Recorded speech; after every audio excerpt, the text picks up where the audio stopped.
ठीक है। चीला खाया होगा, नहीं तो ये वीडियो देख लो, ठीक है।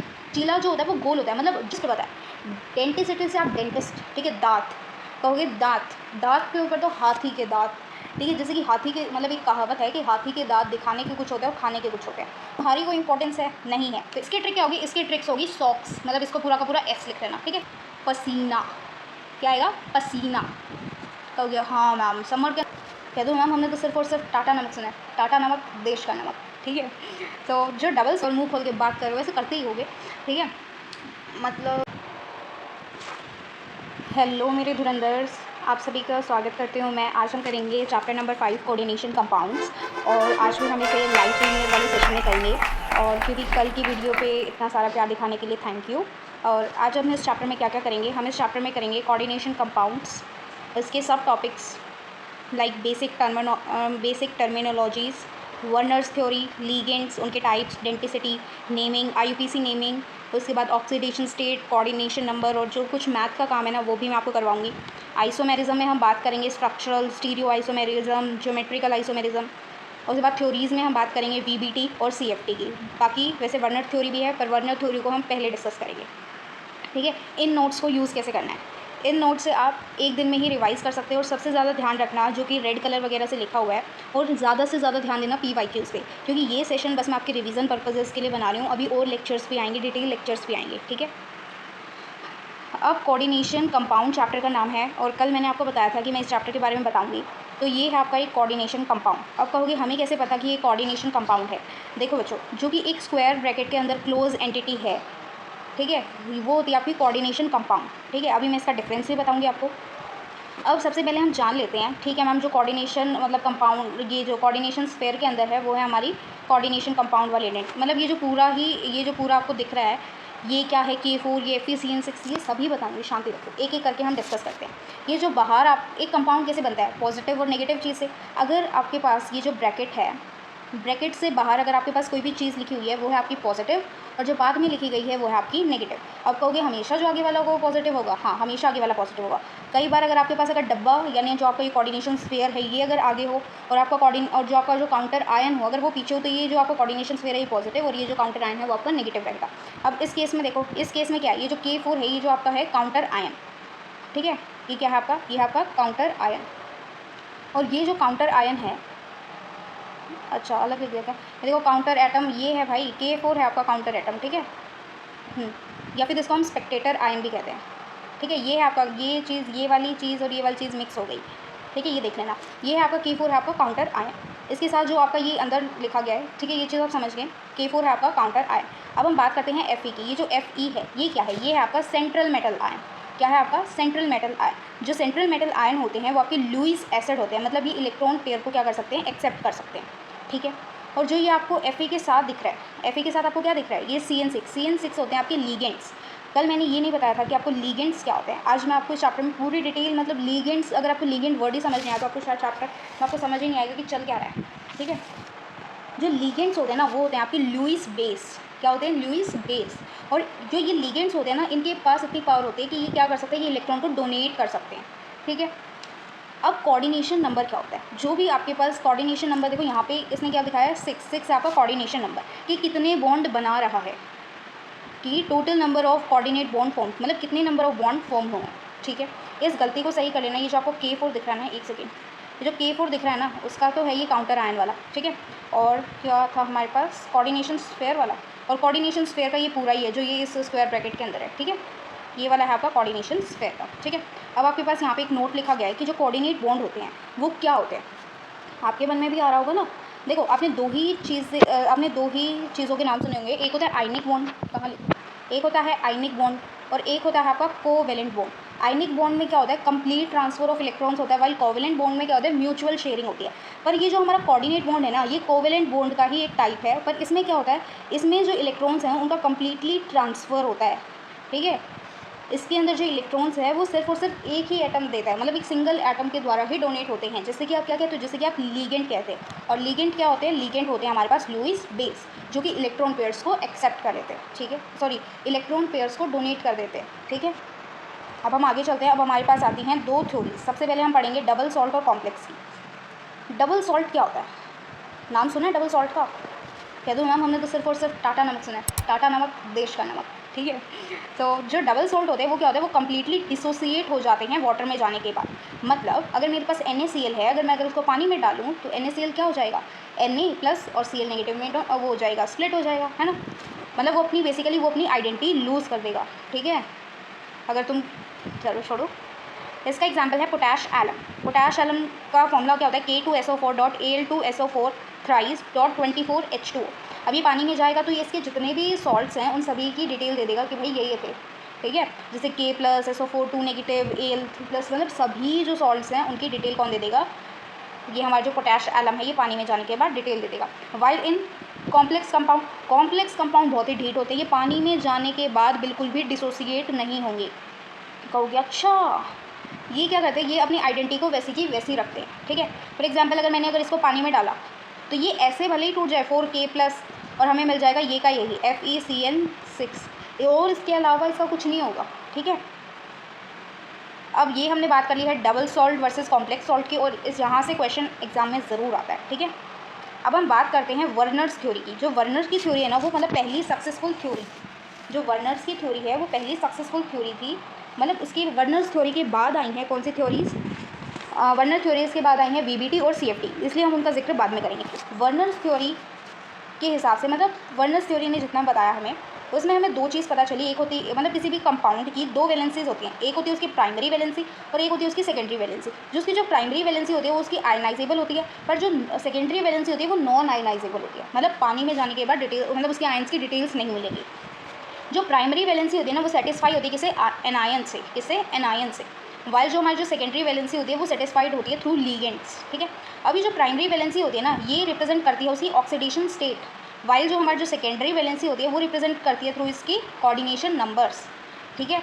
मतलब ये जो प्राइमरी वैलेंसी होती है वो होती है उसकी ऑक्सीडेशन स्टेट, वाइल जो सेकेंडरी वैलेंसी होती है वो उसका कोऑर्डिनेशन नंबर। जो अब ये जो प्राइमरी वैलेंसी होती है ना इसको हम डैश डैश से शो करते हैं। इससे शो करते हैं हम, ये जो आपको जो ये डैश वगैरह दे रखे हैं इनसे आप इसको प्राइमरी वैलेंसी को शो करते हो। पर जो आपकी जो सेकेंडरी वैलेंसी है उसको आप कंप्लीट एरो से शो करते हो, क्योंकि ये जो वैलेंसी होती है ये फिक्स्ड होती है किसके लिए, मेटल्स के लिए। इस वजह से हम इसे प्योर सॉलिड लाइन से शो करते हैं, ठीक है। अब हम बात करते हैं AgCl की प्रेसिपिटेशन ट्रिक की।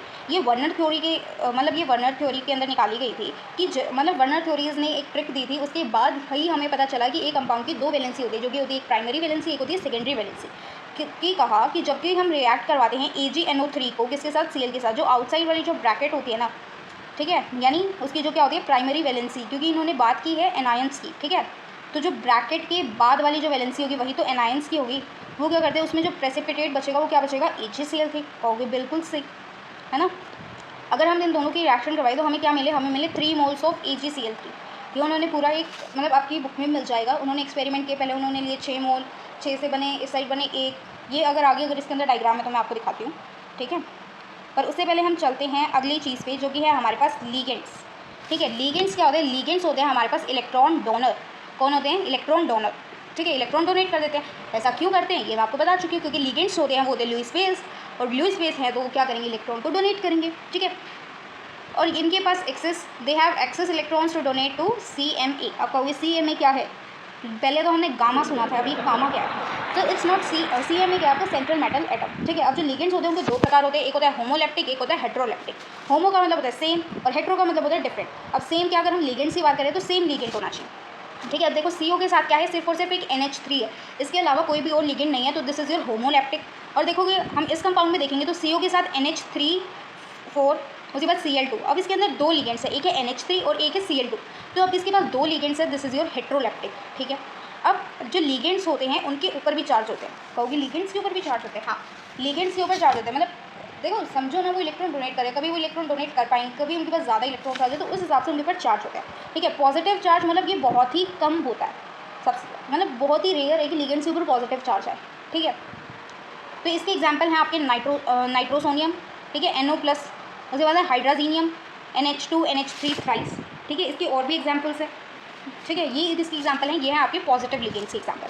अब कहोगे मैम पॉजिटिव बता दिया, नेगेटिव भी बता दो। नेगेटिव लिगेंड्स आ जाए मतलब जिस पे अगर नेगेटिव चार्ज आ जाए तो उनकी जो मतलब जो भी उनका नाम है ना, मतलब जो भी उनका नाम है उसकी मतलब यहाँ पे उसका जो भी नाम है उसके बाद मतलब जो भी उसका जो नेम है उसके लास्ट में आपको क्या लगाना है, उसके लास्ट में लगाना है ओ। मैम अगर फॉर एग्जांपल मैम अगर हेलोजन है तो हेलो, ठीक है। मैम अगर साइनाइड है तो साइनीडो, ठीक है, या फिर साइनो, ठीक है। मैम अगर हाइड्रो मतलब अगर OH नेगेटिव है, अच्छा लिखे हुए क्या, अगर मैम अगर OH नेगेटिव है तो क्या लिखोगे, हाइड्रीडो, ठीक है। तो इस हिसाब से इनके नाम के पीछे ओ आएगा। यहाँ पे आपको एग्जांपल्स भी दिए हुए हैं, for example cyano CN negative, halos for example मतलब OS नहीं आएगा यहाँ पे, मतलब हेलोजन्स के लिए क्या रखा होगा ना, फ्लोरीन नेगेटिव, ब्रोमीन नेगेटिव, और उसके बाद आपका ऑक्सीलेटो, क्या है ऑक्सीलेटो, C2O4 2 नेगेटिव, ठीक है। ऑक्सीलेटो का जिक्र हम अगले स्लाइड पे भी करेंगे शायद, अगर डेंटिसिटी आ गई तो, हाँ अभी करेंगे हम लोग, ठीक है। अब हम बात करते हैं न्यूट्रल, मतलब जिनके ऊपर जीरो चार्ज है। न्यूट्रल लिगेंड्स आपको याद रखने, जब कि आप कोऑर्डिनेशन नंबर्स वगैरह निकालोगे तो आपको जो हाँ जब आप क्या नाम है कोऑर्डिनेशन नंबर वगैरह निकालोगे तो आपको एक मतलब इनके चार्ज आपको याद रहने चाहिए, ठीक है। अगर मैं बात करूँ न्यूट्रल लिगेंड की तो ये बहुत इंपॉर्टेंट है, ठीक है। मैं इसको अलग कलर से कर देती हूँ, ठीक है। इसका एग्जाम्पल आ गया एक्वा H2O, अमीन NH3, carbonyl CO, nitrosyl NO, ठीक है। अब ये तो बात थी हमारी लिगेंड्स की। अब हम बात करते हैं डेंटिसिटी की और स्पेशल लिगेंड्स की।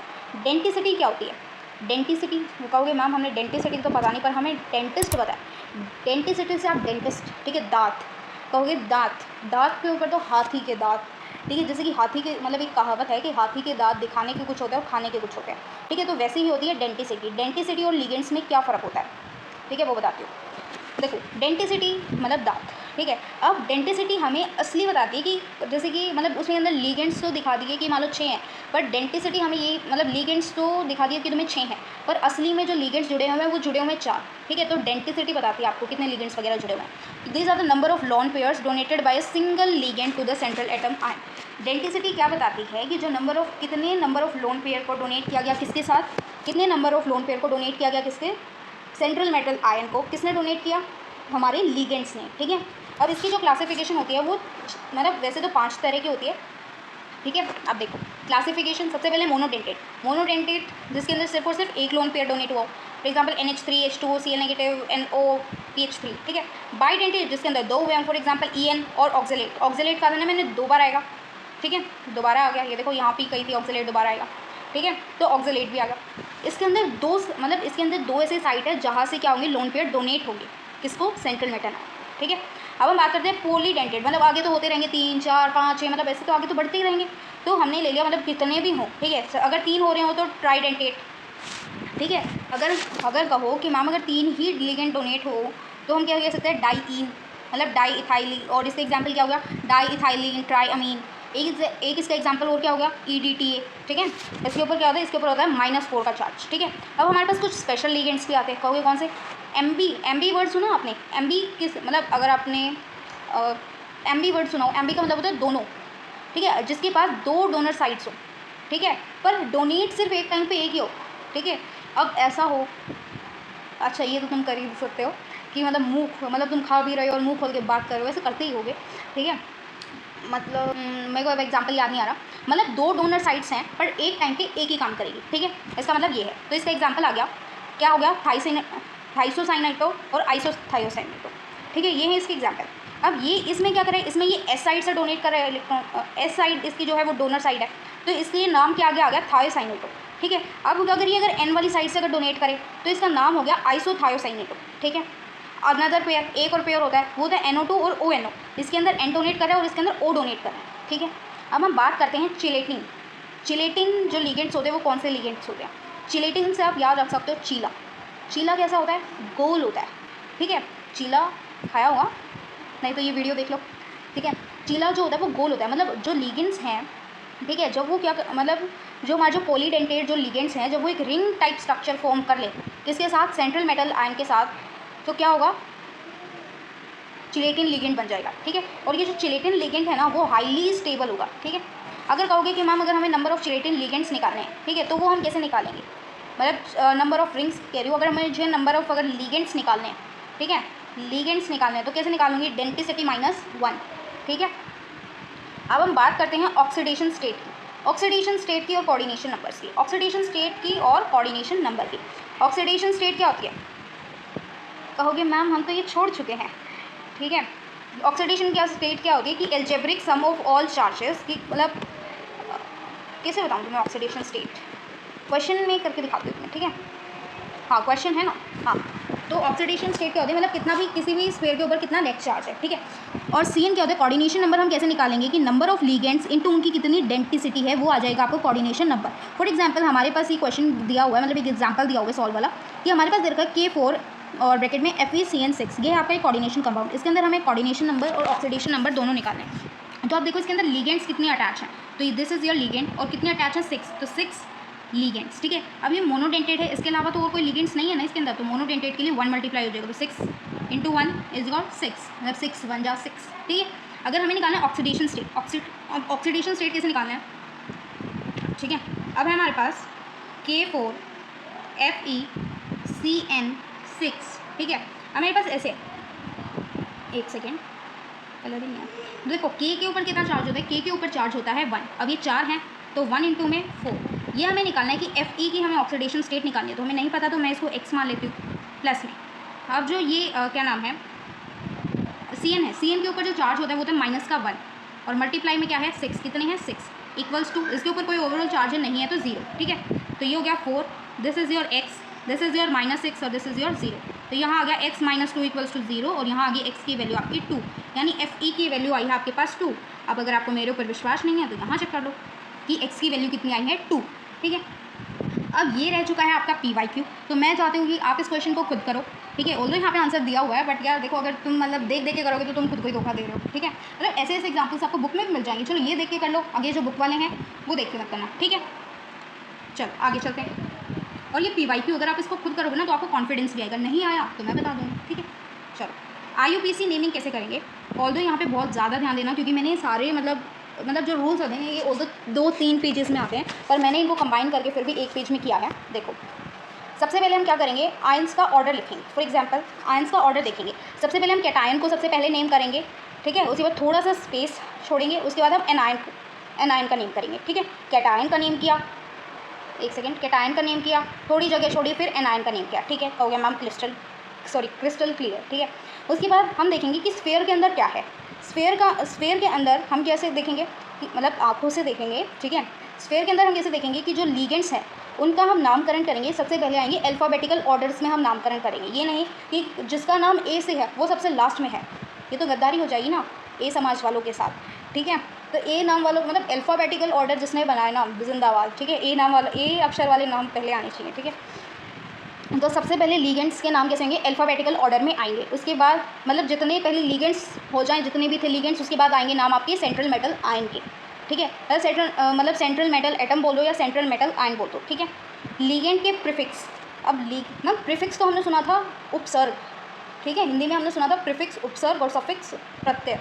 तो इसके अंदर लिगेंड के अंदर कैसे प्रीफिक्स लगेंगे, अगर किसी के नाम में, ठीक है, अगर किसी के नाम में अगर पहले से ही डाई आ रहा है, ठीक है, जो कि हमने डाई अमीन पढ़ा, मतलब जो डाई इथाइलिन डाई अमीन पढ़ा था, अगर मैम अगर वो अगर 4 हो तो उसके नाम में तो पहले से ही डाई आ रहा है, तो अब क्या लगाएंगे, ठीक है। अगर वो अगर 2 हो मैम, जैसे कि वो डाई इथाइलिन मतलब ऐसा कुछ था, डाई इथाइलिन ट्राई अमीन, ठीक है, मतलब ऐसे अगर इसकी वैल्यू 2 है तो मैम इसके नाम में तो पहले ही डाई आ रहा है, तो क्या मैं ऐसे लिखूँगी डाई, ये तो दीदी बन गया, ठीक है। तो मैम क्या मैं उसको दीदी बना दूँगी, नहीं भाई, उसको दीदी नहीं बनाना, उसके नाम में डाई आ रहा है कोई दिक्कत नहीं है, उसके नाम में डाई आ रहा है, उसके नाम के आगे लिख दो बिस, ठीक है, बिस, ठीक है। अगर ये आएगा 2 के लिए, ट्रेस आएगा 3 के लिए, और 4 आएगा मतलब 4 के लिए आएगा टेट्रा किस, ठीक है। और जो लिगेंड्स के नाम है इनको किस में रखना है, इनको रखना आपको ब्रैकेट में, ठीक है। ये क्लियर हुआ, ओके। अब मैं बात करूँ सेंट्रल मेटल एटम की, इनकी सफिक्स की ट्रिक क्या है, अगर जो आपका जो स्फीयर है अगर वो पॉजिटिव और न्यूट्रल है, ठीक है, तो नॉर्मल जो नाम चलते हैं मतलब आयरन और कोबाल्ट, ठीक है, ऐसे नाम चलेंगे। अगर आपको जो स्फीयर है अगर वो नेगेटिव है तो इनके जो नाम है वो बदल जाएंगे, मतलब पहले आयरन था, अब इनके नाम में 8 लग जाएगा, अब आयरन 8 बोलेंगे तो अच्छा नहीं लगेगा, तो इनका नाम रख दिया हमने फेरेट, कोबाल्टेट, ठीक है। अब आगे चलते हैं, और जो इनकी जो ऑक्सीडेशन स्टेट है ना वो रोमन नंबर्स में लिखी जाती है, ठीक है। तो जैसे कि ये नाम है, अब इस नाम को थोड़ा सा ध्यान से देखना, ये आपके पास एक नाम दे रखा है, ठीक है, इस नाम के साथ आप सारी चीज़ें समझ जाओगे। ये जो कोबाल्ट है मतलब ये से पूरा नाम दे रखा है, ये हो गया आपका एनायन है तो लास्ट में जाएगा, अगर मतलब फिर भी अगर कैटायन होता तो पहले आ जाता, अब एनायन है तो सबसे लास्ट में चला गया, ठीक है, क्लोराइड, ठीक है। अब हम बात करते हैं यहाँ से अपने नाम की, मतलब नामकरण की। क्लोरीन मतलब ये काउंटर आयन का जो काउंटर आयन है ये तो जाएगा लास्ट में, सबसे पहले हम इसका नामकरण करते हैं। सबसे पहले C आता है, क्लोरीन आता है या EDTA आता है, क्या आता है, क्लोरीन, तो क्लोरीन कितने हैं 2, तो डाई क्लोरिडो, ठीक है। कितने आ गए, डाइक्लोरिडो। अब ये जो लिगेंड है ये ओवरऑल नेगेटिवली चार्ज है, ठीक है, इसलिए यहाँ पे आया क्लोरिडो, ओ आया, ठीक है। अब EN, ठीक है, 2। अब कहोगे मैम इसके नाम में तो पहले से ही ई मतलब डाई आ रहा है, ठीक है, तो इस अब ये 2 हैं तो इसके नाम के आगे लिख दो बिस, इसके बाद इथाइलिन डाई अमीन, ठीक है। फिर क्या बच गया, कोबाल्ट। कोबाल्ट की ऑक्सीडेशन स्टेट चेक करो कितनी है, कोबाल्ट की ऑक्सीडेशन है 3। अब हम 3 ऐसे नहीं लिखेंगे, हम 3 क्या करेंगे, 3 को रोमन न्यूमरल्स में लिखेंगे, ठीक है। और उसके बाद जो आपका जो क्लोराइड बच गया उसको ऐसे का ऐसे लिखते हैं, ठीक है। अब हम बात करते हैं कि ये तो हमने कि मतलब वो जो क्या नाम है, ये तो हमें फॉर्मूला दे रखा था, फॉर्मूले से हमने नाम बना दिया। अगर नाम दे रखा हो तो हम उससे फॉर्मूला कैसे बनाएंगे, ठीक है। अब हमारे पास ये नाम दे रखा है, ठीक है। अब हम इसे फॉर्मूला कैसे बनाएंगे, देखो सबसे पहले हमारे पास दे रखा है ये, मतलब ये आपको नाम दे रखा है और इससे आपको फॉर्मूला बनाना है। आप कहोगे मैम पोटेशियम पहले है, मतलब पोटेशियम आपका कैटायन है, इसको पहले लिख दो, ठीक है। और उसके बाद आपको देखा है ट्राई ऑक्सीलेटो, ऑक्सीलेटो का फॉर्मूला क्या होता है, C2O4 -2, ठीक है। आपने ये लिख दिया, ठीक है। कितने हैं, ट्राई यानी 3 है तो 3 लिख दिया। उसके बाद एल्यूमिनेट, एल्यूमिनियम कितने हैं आपके पास, 3। एक सेकेंड गलती करी ना, ये एल्यूमिनियम और कहाँ से आ गया, एक सेकेंड, ठीक है। एल्यूमिनियम की वैलेंसी कितनी है, 3, ये नहीं आएगा, ठीक है। यहाँ पे आपका स्फेयर बंद हो जाएगा, ठीक है। तो आप ये समझ के अब इनको बैलेंस कर देना है। ऑक्सीडेशन स्टेट यहाँ की 3 है, यहाँ पे इसकी पोटेशियम की आपका जो काउंटर आयन है ये बच गया, ठीक है। अगर आपको कैलकुलेट कर दें कि पोटेशियम की जो वैल्यू है ये 3 कैसे आई, ठीक है।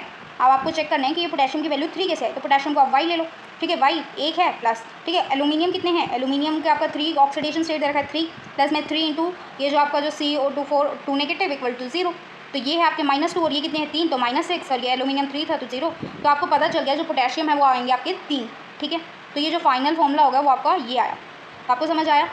सबसे पहले हमने जो भी हमें रो चीज़ मिली वो हमने लिख दी। अगर ये पोटेशियम अगर पीछे मतलब पोटेशियम वैसे पीछे नहीं होता, अगर पीछे अगर क्लोरीन होता तो उसे हम यहाँ पे रख देते, ठीक है। और सेम यही काम करते, अगर हमें क्लोरीन के लिए निकालना था तो उसको भी हम वायलेट करते, ठीक है। अब हम बात करते हैं स्ट्रक्चरल आइसोमर्स की। स्ट्रक्चरल आइसोमर क्या होते हैं, सबसे पहले हम आइसोमर्स की बात कर लेते हैं। आइसोमर्स क्या होते हैं, जिनके सेम फॉर्मूला होते हैं पर डिफरेंट उनके स्ट्रक्चर्स होते हैं, ठीक है। अब इसके अंदर 4 टाइप आते हैं हमारे पास। सबसे पहले आता है हमारे पास आयनाइजेशन आइसोमर। आयनाइजेशन आइसोमर्स क्या होते हैं, जिनके अंदर जो लिगेंड और जो काउंटर आयन है वो अपनी पोजीशन बदल लेते हैं। फॉर एग्जांपल यहाँ पे Br था और यहाँ पे SO4 है, इनकी पोजीशन बदल गई, ठीक है। अब इनके काम भी अलग अलग है। अब कहोगे मैम चीज़ तो वही है, बस ये बदल गई। अब इसमें बाहर क्या है SO4, तो ये जो SO4 2 नेगेटिव है उसके टेस्ट में हेल्प करेगा। इसके लास्ट में Br है तो ये Br नेगेटिव वाले टेस्ट में हेल्प करेगा, ठीक है।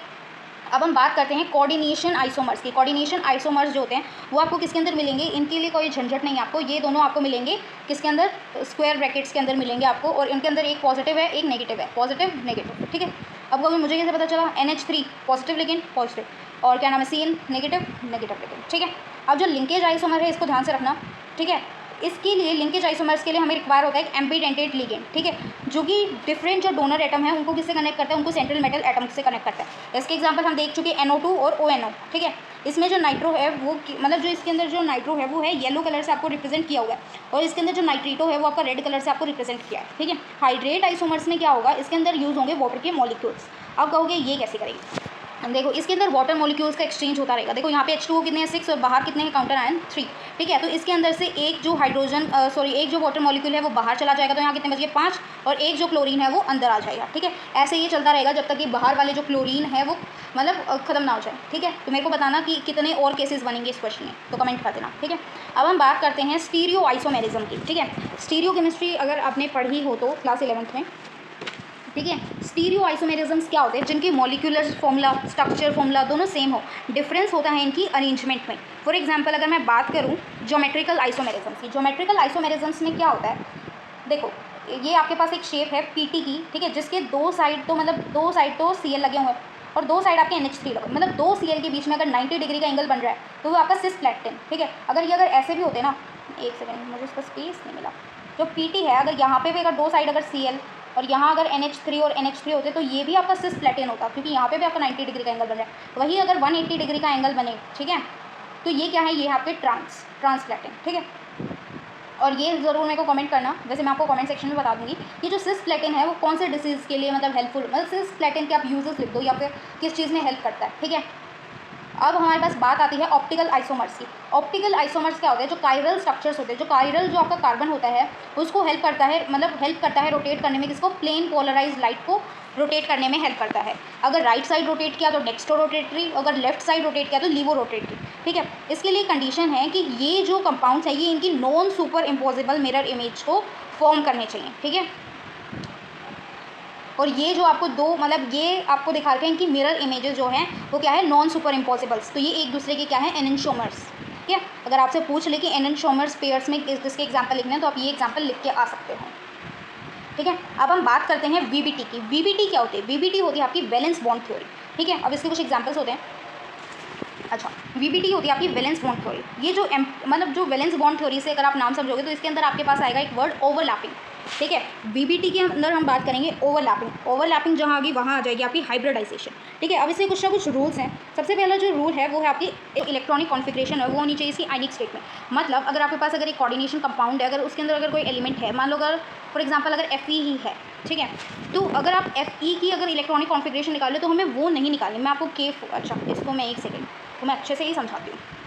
फॉर एग्जाम्पल अगर आपके पास कंपाउंड रखा है K4FeCN6, ठीक है, तो ये नहीं कि तुम सिर्फ और सिर्फ Fe की इलेक्ट्रॉनिक कॉन्फिगरेशन निकालने लग जाओ, तो मैम हम सीन की भी निकालनी पड़ेगी। अरे नहीं भाई, इसके ऊपर चार्ज कितना आया था, इसके ऊपर चार्ज आया था +2, तो आपको Fe की जगह आपको Fe+2 की इलेक्ट्रॉनिक कॉन्फिगरेशन निकालनी है। ठीक है, मेरा कहने का मतलब ये था।